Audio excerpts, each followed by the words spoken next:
Ya kita bicara anak sekarang kok nggak tahu sopan santun, yang mereka nggak tahu sopan santun yang sebenarnya seperti apa, mau ajarannya di TikTok, ajarannya di media sosial gitu.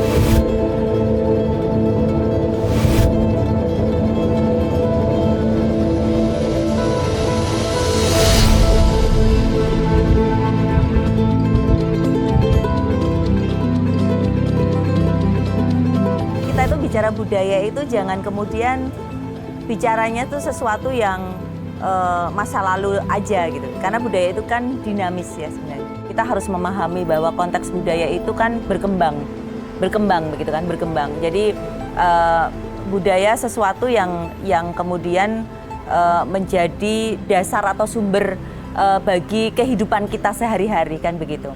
Nah, kalau kita bicara budaya, memang Jogja itu sebagai kota budaya itu sangat relevan begitu, karena kita punya pusat budaya. Pusat budaya ada keraton yang masih sangat melestarikan nilai-nilai tradisi. Dan masyarakat kota Jogja itu meskipun masih mewariskan nilai-nilai tradisi itu, tapi juga sangat terbuka. Menerima tamu itu tidak hanya kemudian wisatawan, tapi banyak dari masyarakat di luar Jogja yang kemudian tinggal di kota Yogyakarta. Nyaman soalnya kota Jogja ini kan sangat nyaman. Nah, itu yang kemudian masyarakat Jogja itu sangat memahami bahwa mereka hidup dengan kebudayaan yang sudah berjalan. Proses untuk kemudian melestarikan nilai-nilai budaya itu dilaksanakan dalam konteks bagaimana mereka itu hidup sehari-hari begitu. Entah itu karena kita sangat dekat berkomunikasi dengan pendatang, dengan wisatawan, kemudian juga bagaimana teknologi saat ini berkembang dengan sangat luar biasa, informasi apapun tak terbendung kan gitu. Tapi Jogja itu dengan karakteristiknya, karena masyarakatnya yang tadi masih ada nilai-nilai yang diugemi menjadi dasar dalam setiap pola kehidupan masyarakatnya itu, ya mereka masih sangat nampak.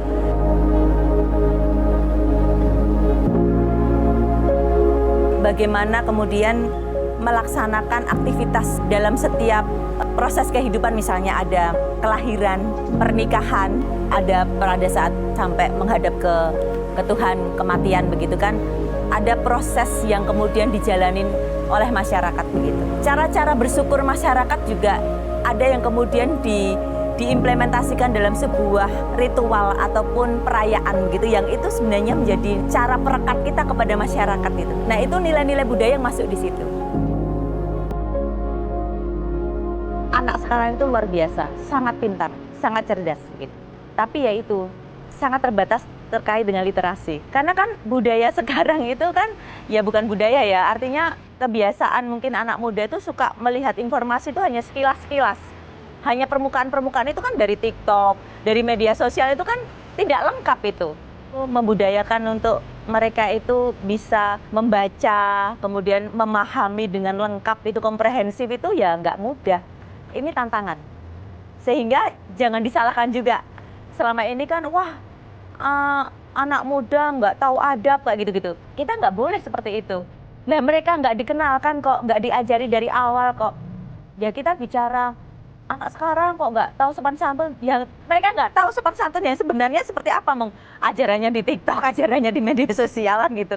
Nah, makanya ya memang harus kita gitu yang kemudian mampu menyampaikan dengan tepat gitu, dengan benar. Ya ruang-ruang kita yang kemudian bisa mengintervensi mereka di mana, ya itulah kita harus masuk di situ. Kalau dulu kita tuh harus susah banget ya untuk mengakses. Nah, kalau sekarang itu tanpa mereka harus mengakses itu disuguhi gitu loh. Langsung di depannya itu udah ada semua. Menu apapun ada semuanya yang kemudian tak terbendung begitu. Karena sekarang itu sesuatu yang mungkin itu tidak benar menjadi benar. Ya kan? Karena informasinya sangat luar biasa untuk menjadi benar itu.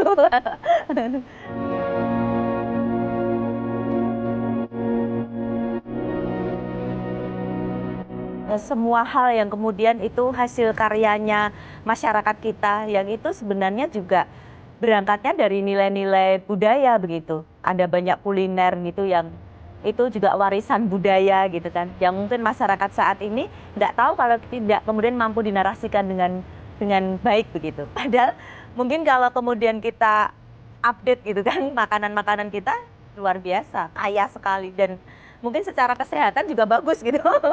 Nah itu yang mungkin perlu kita informasikan dengan baik begitu.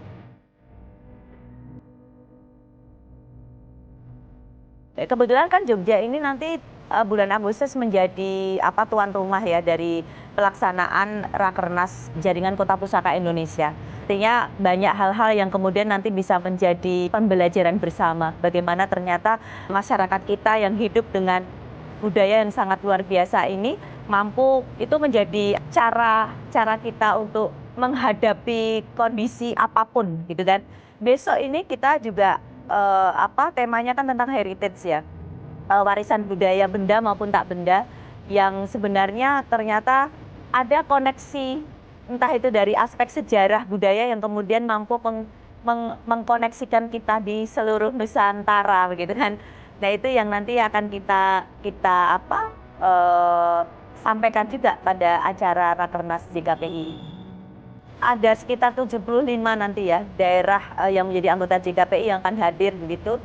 Tidak hanya berdiskusi, tapi bagaimana juga kita punya permasalahan-permasalahan yang sama mungkin tentang kota ataupun yang punya warisan budaya begitu untuk bisa kita kembangkan dengan baik yang tentu saja arahnya kan ya untuk kesejahteraan masyarakat begitu.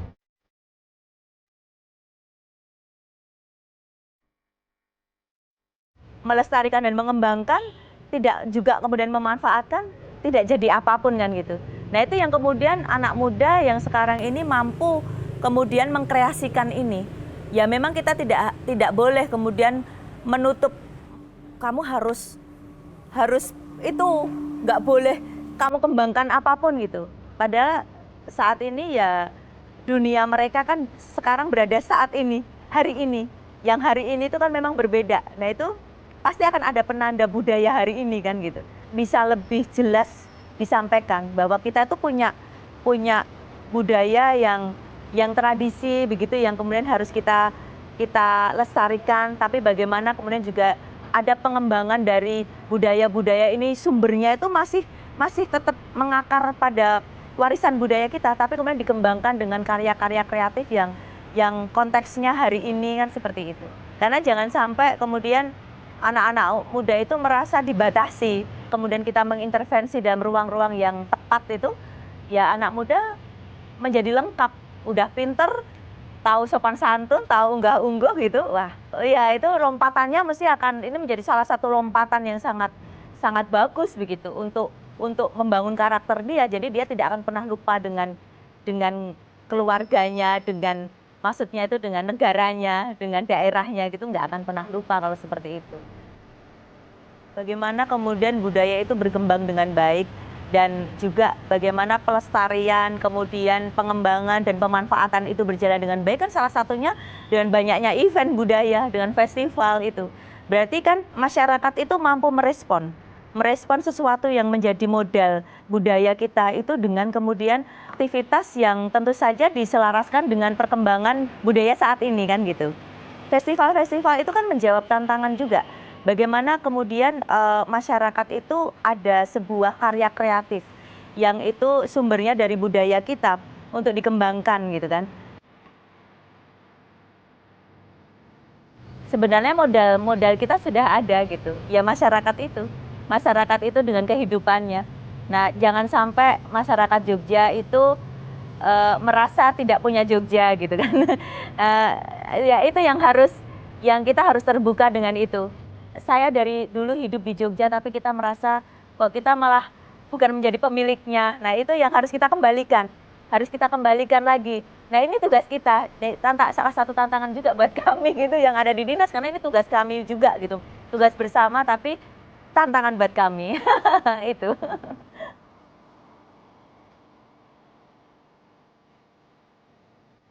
Jadi saya tuh merasa belum pernah bisa memberikan kemanfaatan yang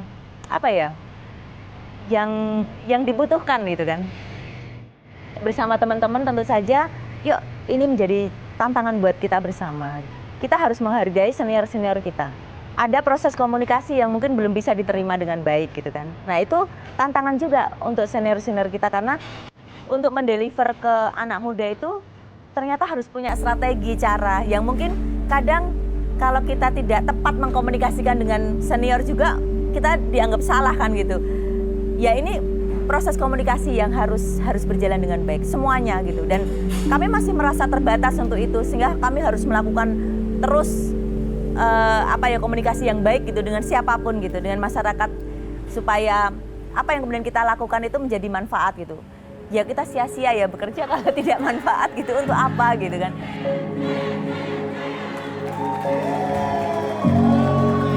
Pertama harus membuat kesenangan dulu. Kalau kita mau masuk itu kan harus membuat kesenangan dulu ya.